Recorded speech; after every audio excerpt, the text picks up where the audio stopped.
Mesdames et messieurs, bonsoir. On se retrouve dans cette nouvelle édition de 22 heures. Voici les titres de ce soir.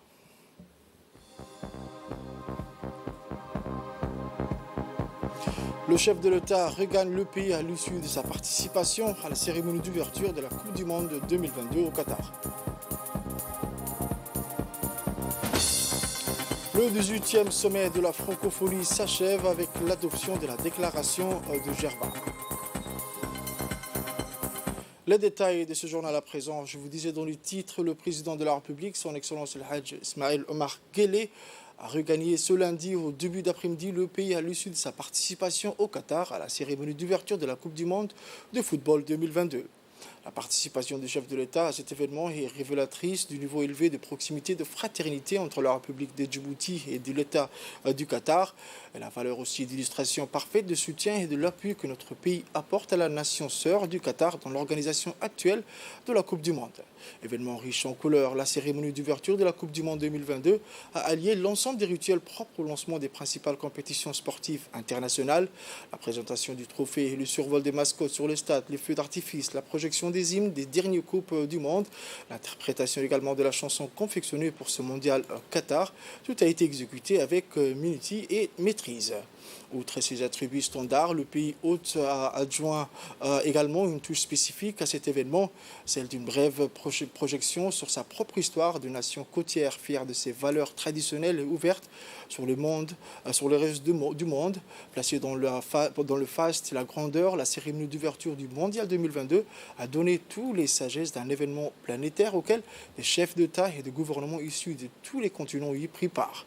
Outre le président djiboutien, son Excellence Ismaël Omar Guelleh, le prince héritier du Royaume d'Arabie Saoudite, son Altesse royale Mohammed Ben Salman, le président algérien Abdelmejid Tebboune, le président rwandais M. Paul Kagame, le président du Libéria, M. George Weah, le président palestinien M. Mahmoud Abbas ont notamment pris part aux côtés de l'émir de l'État du Qatar, Sa Majesté Tamim Ben Hamad El Thani, au coup d'envoi de la Coupe du Monde 2022 de football.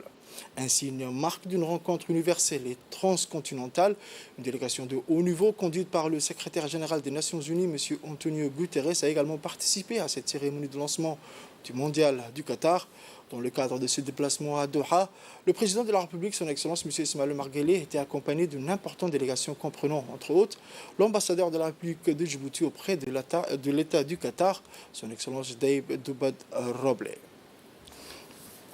Nous allons poursuivre dans les actualités de la Coupe du Monde Qatar 2022 qui a débuté hier avec un premier match entre le Qatar et l'Équateur qui s'est soldé par la victoire de l'Équateur sur un score de 2-0. Pour la deuxième rencontre de cette Coupe du Monde 2022, l'Angleterre affrontait l'Iran pour le compte de la première journée du groupe E. Une balade pour commencer son mondial. L'Angleterre a facilement disposé de l'Iran 6-2 lors d'un match ébouriffant qui aurait vu les Three Lions en démonstration pendant 90 minutes. Les Britanniques ont fait forte impression pour ses débuts dans cette compétition. Les hommes de Gareth Southgate frappent fort pour leur entrée en lice dans la compétition. Envoie un message à toutes les sélections montrant à tous qu'il faudra bien compter sur eux. Le match d'ouverture hier entre le pays hôte, le Qatar et l'Équateur a vu la victoire de l'équipe de l'Équateur. À l'issue d'un match également plutôt équilibré, les Pays-Bas ce soir surprennent le Sénégal 2-0. Dans la période de moins bonne, les Oranges ont piqué par Gakpo et Klaassen pour remporter ce premier choc de la Coupe du Monde. Pour les nouvelles nationales, le Premier ministre, son Excellence M. Abdelkader Kamel Mohamed, a reçu en début d'après-midi une forte délégation conduite par la présidente du département de la Charente-Maritime, Sylvie Marsili. La délégation a été présentée au Premier ministre par le ministre de la Décentralisation. Outre la présidente du département de la Charente-Maritime, Sylvie Marsili, la délégation est composée du vice-président du département de la Charente-Maritime, en charge des affaires internationales et président de la CMC, Dominique Guégaud, conseiller départemental de la Charente-Maritime, Jean-Baptiste Milcamp, le directeur général du service, Frédéric Eloy, le directeur de la communication des stratégies innovantes et de l'international, Sylvain Courant, chef du service développement international du côté djiboutien, le secrétaire général du ministère de la Décentralisation, M. Mohamed Issa Faraj, le directeur de la prospective, Mme Fardousa Ahmed Ali, et M.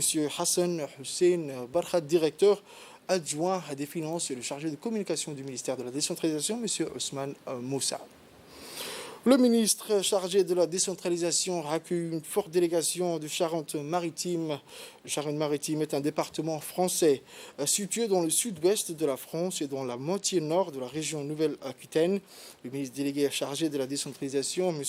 Qassim Haroun Ali, a reçu dans l'après-midi d'aujourd'hui dans le hall d'honneur de son département une forte délégation venue de Charente-Maritime. À son invitation présidée par la présidente du département, Mme Sylvie, accompagnée entre autres de Christophe Cabri, vice-président du département de Charente-Maritime, chargé de l'international et président de la CMC, M.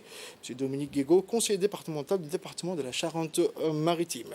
Cette visite s'inscrit dans le cadre de la coopération décentralisée entre le ministère et le département, dont les bases ont été posées notamment suite à la visite du ministre dans le département de la Charente-Maritime en novembre dernier, accompagné des présidents des conseils régionaux. La délégation se rendra dans les régions de l'intérieur.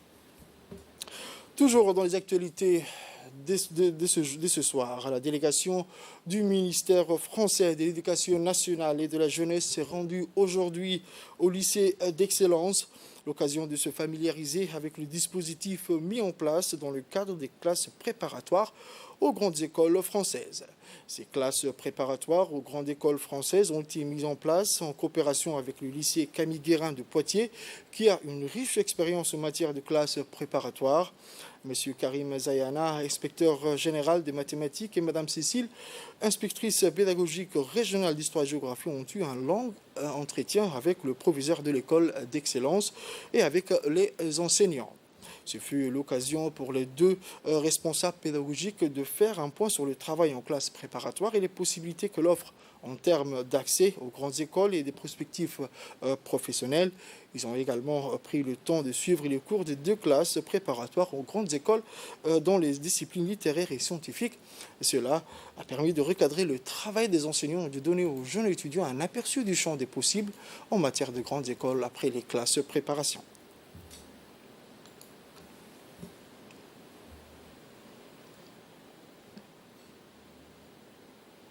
Voici un extrait de la réaction de Mme Cécile, l'inspectrice pédagogique régionale. On écoute. Nous allons avoir des échanges avec les enseignants. Déjà, nous allons visiter les classes. Nous allons regarder comment est-ce qu'on enseigne dans cette classe préparatoire.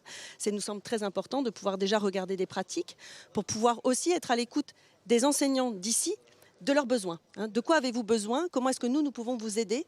Comment est-ce que nous pouvons vraiment travailler à ce qu'on ait une excellence de l'enseignement et des apprentissages de ces élèves qui sont eux-mêmes déjà issus d'une excellence que vous avez identifiée. Donc la mission, elle se traduit, j'allais dire, par des visites de classe, ce que nous allons faire, des rendez-vous avec les enseignants, monsieur le directeur, je crois que c'est le cas, sur l'identification des besoins des enseignants, mais aussi de là où on en est, pour aller où, donc identifier des besoins et tracer, j'allais dire, la route de ces 2 prochaines années.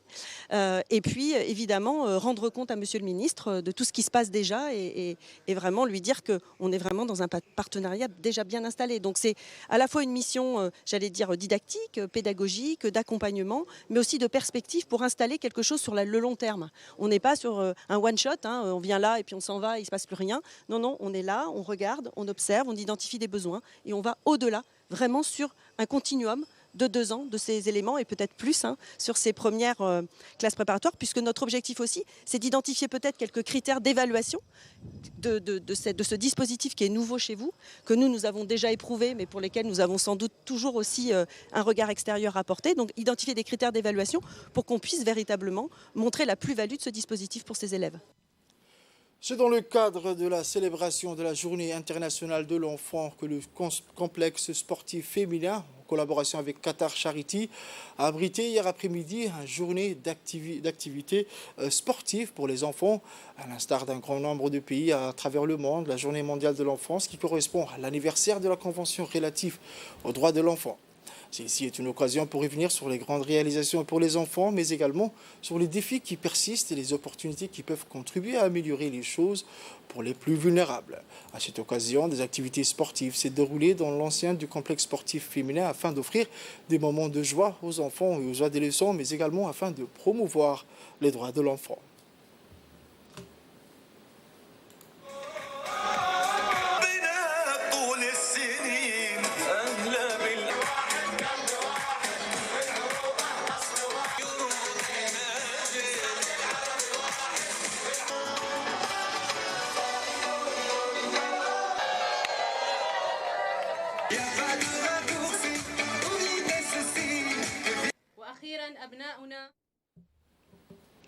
La directrice du centre féminin sportif a rappelé les différents progrès réalisés pour les enfants à Djibouti. On écoute un extrait de son intervention. Commémoré partout dans le monde marque l'adoption de la Convention relative aux droits de l'enfant à l'Assemblée générale de l'ONU.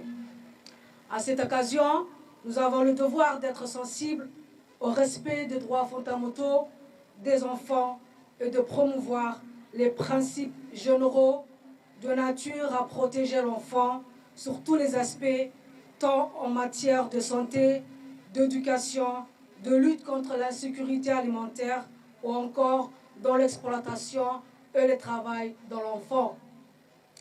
Au regard du constat fait régulièrement sur la situation de l'enfant, dont le dernier en date ressort de l'enquête SMART, notre pays accorde une place importante à l'enfant et enregistre des avancées significatives, notamment une baisse de la mortalité infantile, de la malnutrition et une augmentation importante du taux de vaccination et de l'accès à l'éducation des enfants.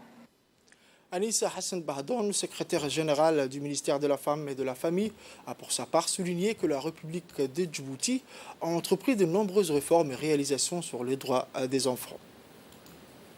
Ont été enregistrés dans le domaine de l'éducation à l'accès aux soins primaires, mais également en dotant les filles et les garçons les mêmes opportunités d'apprentissage et d'évaluation sociale. Malgré ces réalisations, de nombreux défis restent et subsistent dans la prise en charge des enfants en termes de disparité entre les zones rurales et urbaines, en termes de niveau de revenus par rapport à l'accès aux services essentiels et leur qualité.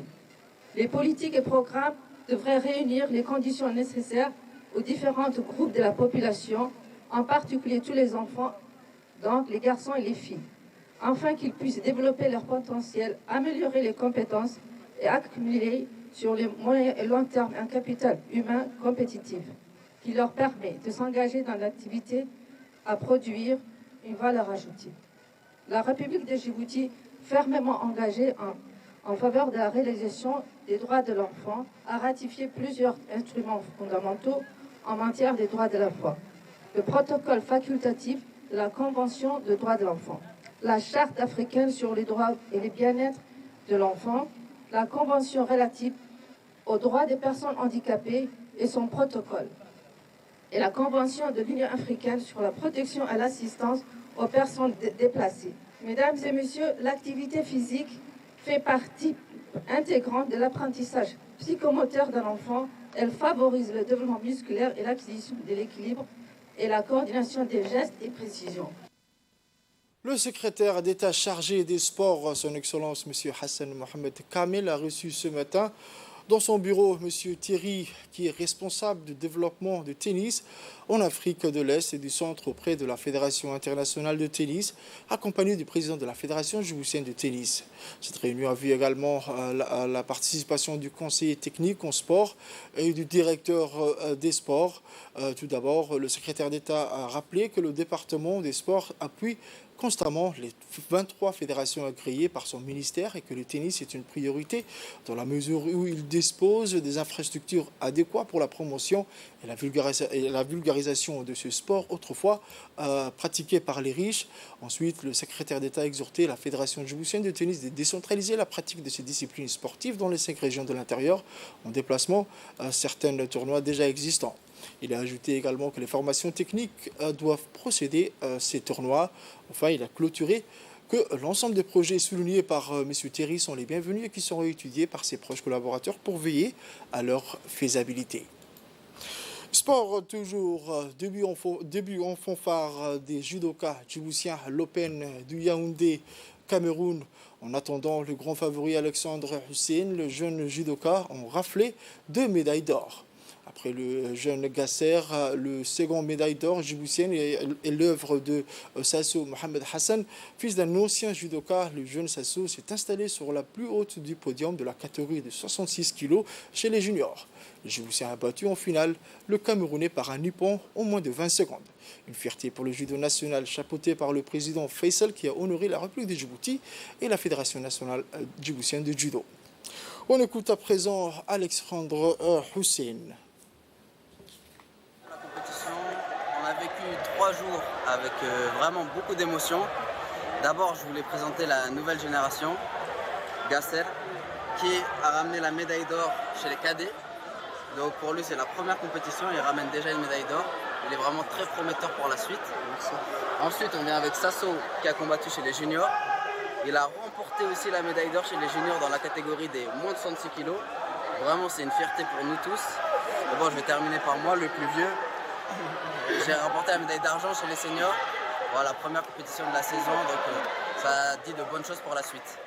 Ensuite, je vais remercier d'abord le comité olympique djiboutien pour son aide, le secrétaire de la jeunesse et des sports. Merci. Et ensuite, je vais féliciter la fédération djiboutienne de judo et Faisal, qui est derrière la caméra, notre président. Et enfin, bien sûr, le président de la République, Ismaël Omar Guelleh, qui, grâce à sa bourse, nous a permis d'être ici et de rapporter ses médailles. Salam alaikum, je suis très content pour ma première compétition. J'ai remporté le mineur avec la médaille d'or et je suis fier. À cause de la fédération djiboutienne qui m'ont donné qui m'ont ramené juste ici et les coachs qui ont travaillé avec moi et tout. Et je remercie tout le monde. Je remercie mes parents et mes amis. Je suis là, je suis fier, je suis content, je suis ému. Je suis fier de hisser le drapeau djiboutien. Et puis je tiens à remercier la Fédération djiboutienne de judo ainsi que le comité olympique et monsieur le président de la République de Djibouti, monsieur Ismaël Omar Guelleh, qui nous a permis d'avoir tout ça. Et alhamdoulilah, par la grâce de Dieu, on a eu cette médaille. Voilà. Et on va remercier le peuple djiboutien. C'est lui qui nous donne l'énergie, c'est lui qui nous soutient sur les réseaux sociaux. Merci à vous. Merci à vous.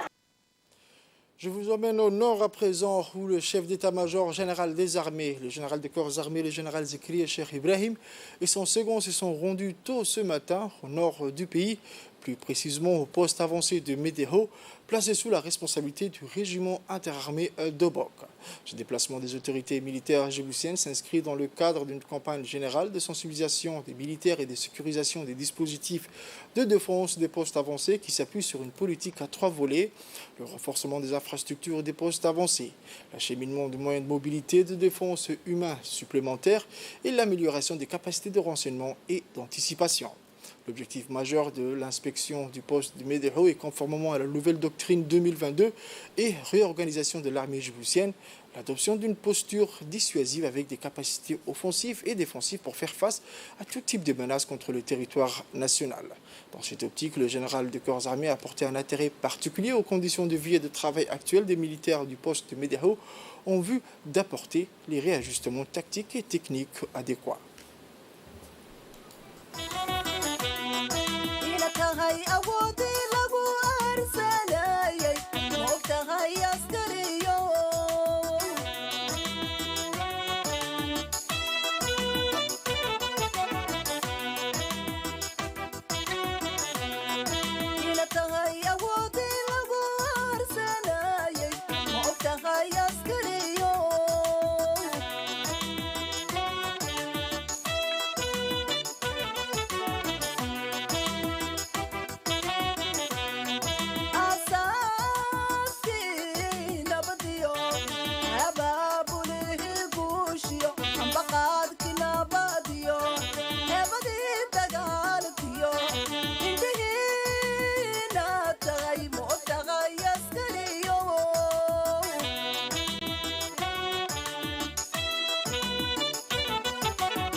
Le général Zakaria Cheikh Ibrahim Bor a souligné dans un discours qu'il est venu ce matin pour une visite d'inspection des soldats stationnés à Médého dans le secteur de Mabla, dans la région d'Obok.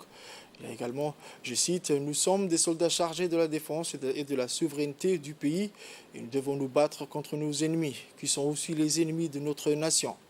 Notre peuple mérite de vivre en paix et nous devons travailler jour et nuit pour protéger notre peuple. Nous devons faire face à toute action qui pourrait mettre en danger nos citoyens et notre pays. Certains de nos soldats sont toujours portés disparus après la dernière action terroriste contre nos forces. En tant que force armée, ces soldats nous manquent, ainsi que la République de Djibouti et leurs familles. Par conséquent, nous devons toujours rester vigilants face aux criminels terroristes qui ont détruit leur pays et qui cherchent à saper la paix et la stabilité de notre pays. Fin de citation, le général Zakaria a exhorté les soldats stationnés à Médého à protéger la population et les biens et à défendre notre pays.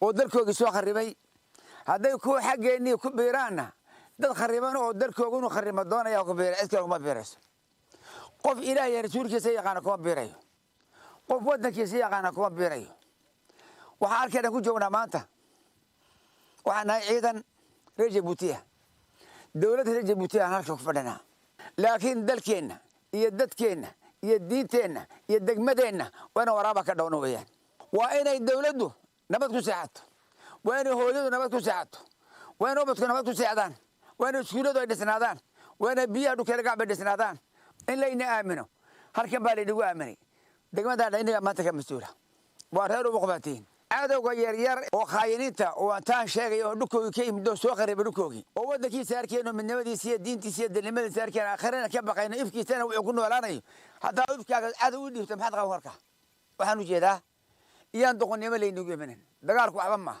ha lagula dagaalamo laakiin iska celi waxaad yeeraysiin ragow dad baa inaga maqan raggaa maqan raggay la dhasheen ay gargaarayeen ee dhulka u fadhiyeen waa innaka weeyaan innaka ayaa naga maqan yihiin dalkay ka maqan yihiin dawladda ka maqan yihiin dadkoogii bay ka maqan yihiin hooyadood bay ka maqan yihiin walaalahood bay ka maqan ubadkoogii bay ka maqan yihiin asxaabtooda bay ka maqan yihiin waxay ay haysteen oo dhan bay ka maqan yihiin dawladdu dadka ka maqan dayn ma wala doon dadka intaan hadda wax kale ku soo biirin wixii daraad dhacay oo kale ayayna kullana inagu dhicin haddeed inta baan iga tagana madiniyo ilaa dalka inoo adkeeyo diinta Allah inoo adkeeyo dawladda Allah inoo adkeeyo debigeena debig waariinta walaalaheen wax qiimisana ku bariga buriya ba Allah dhaaf.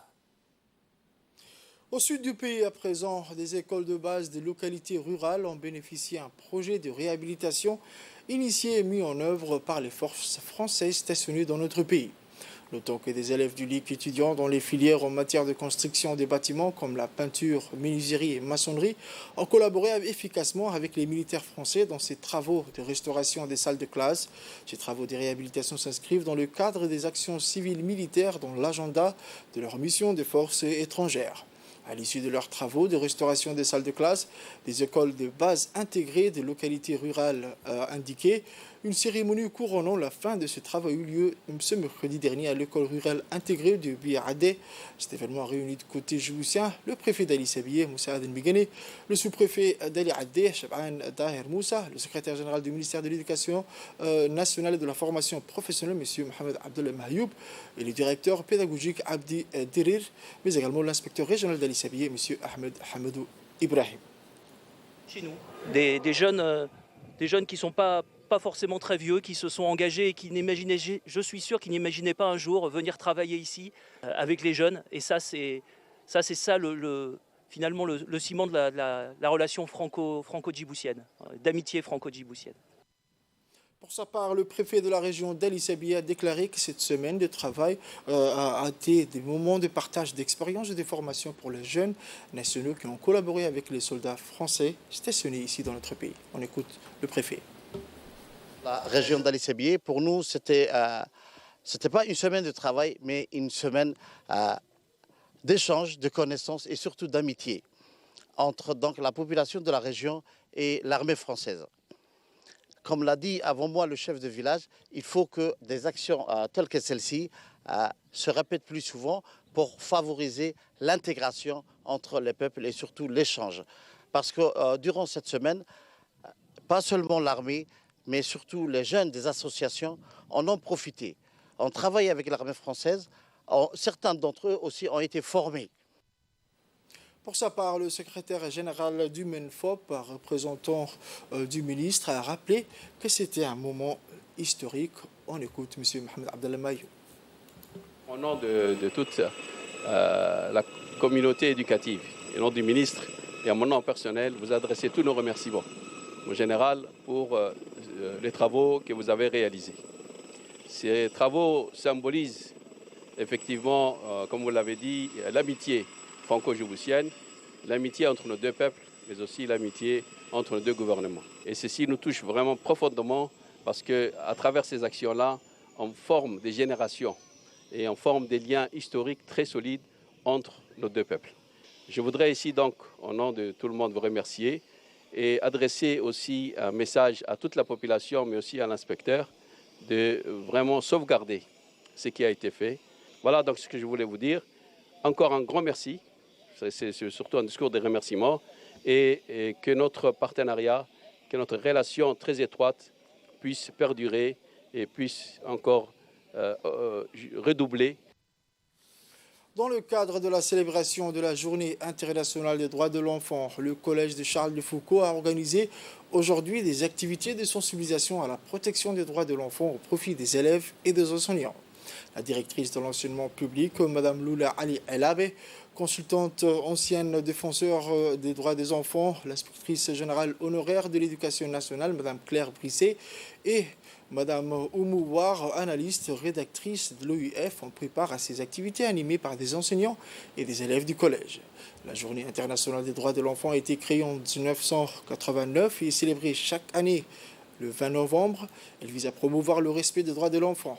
Le 20 novembre marque également le jour de l'adoption par l'Assemblée générale des Nations unies de la Déclaration des droits de l'enfant.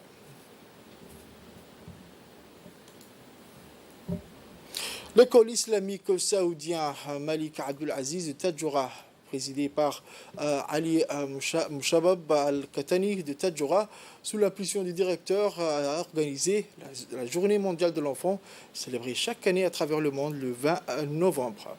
La célébration de la journée des droits de l'enfant tenue dans l'enceinte de l'école islamique a regroupé de nombreux enfants qui ont présenté des manifestations culturelles et des sketchs en l'honneur de cette journée. En outre, à l'occasion de cette journée de l'enfant, le directeur du SOS au village, Ali Aboubakar de Tadjoura, a procédé à des remises de cadeaux en faveur des enfants qui ont animé la journée.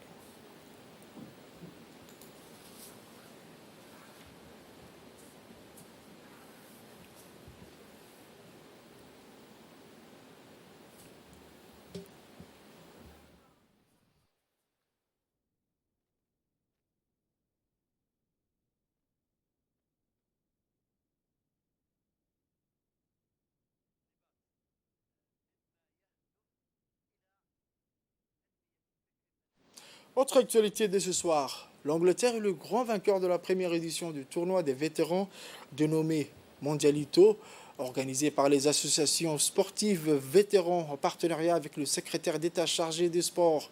Le tournoi s'est déroulé depuis 2 jours au complexe Roi Fahd, au grand bonheur des anciennes gloires du football djiboutien qui se retrouvaient pour replonger ensemble dans les beaux souvenirs. Après un match serré, c'est finalement au terme de la séance fatidique des tirs au but que l'Angleterre prendra à défaut son farouche adversaire.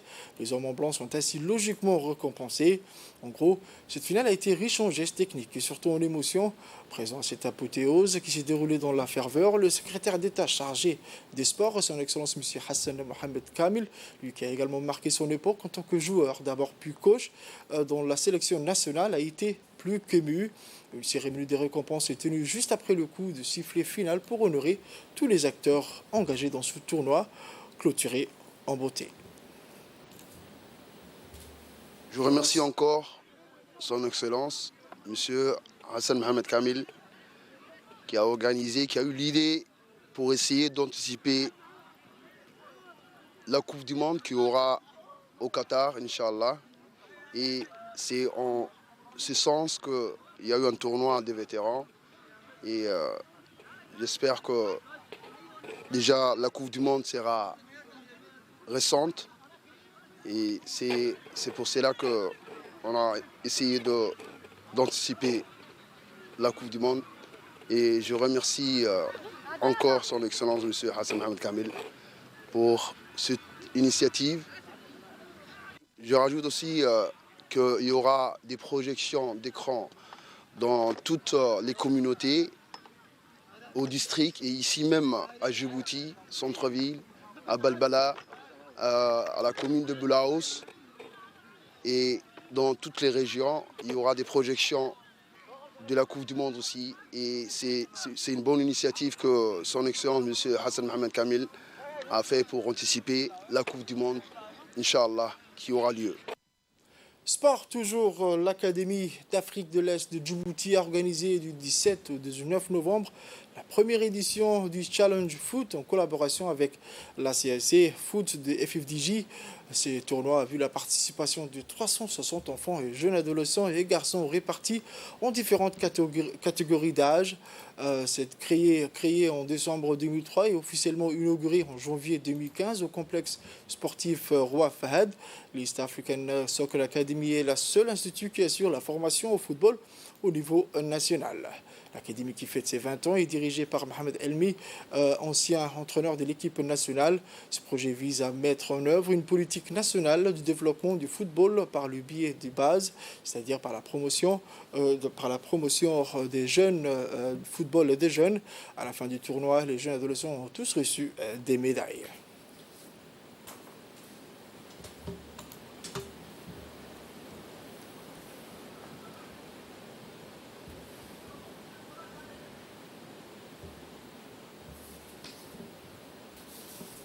Et enfin, pour les actualités internationales, le président de la République tunisienne, Kais Saïd, a clôturé dimanche les travaux du 18e sommet de la francophonie couronné par l'adoption de la déclaration de Djerba. Les décisions et réclamations incluses dans la déclaration de Djerba et dans les documents de référence du sommet viennent refléter la détermination des membres de l'Organisation internationale de la francophonie d'être plus ouverts au dialogue, à la concertation et à la solidarité mutuelle, a déclaré M. Saïd lors de la cérémonie de clôture du sommet. Le président a également annoncé que les chefs d'État et de gouvernement de pays francophones avaient réélu à l'unanimité lors d'une séance à huis clos la secrétaire générale de l'OIF, Louise, pour un nouveau mandat jusqu'en 2026. Le sommet de Djerba est un succès qui a permis de dégager des résolutions importantes, a affirmé Mme Louise lors d'une conférence de presse à l'issue du sommet. Concernant les grandes lignes de programme de l'OIF pour le prochain quadriennat, elle a fait savoir que l'organisation visera notamment à renforcer la présence de la langue française sur Internet en apportant plus de découvrabilité au contenu numérique en français. C'est tout pour ce soir, mesdames et messieurs. Merci à vous de l'avoir suivi et restez avec nous pour la suite du programme sur Télé Djibouti.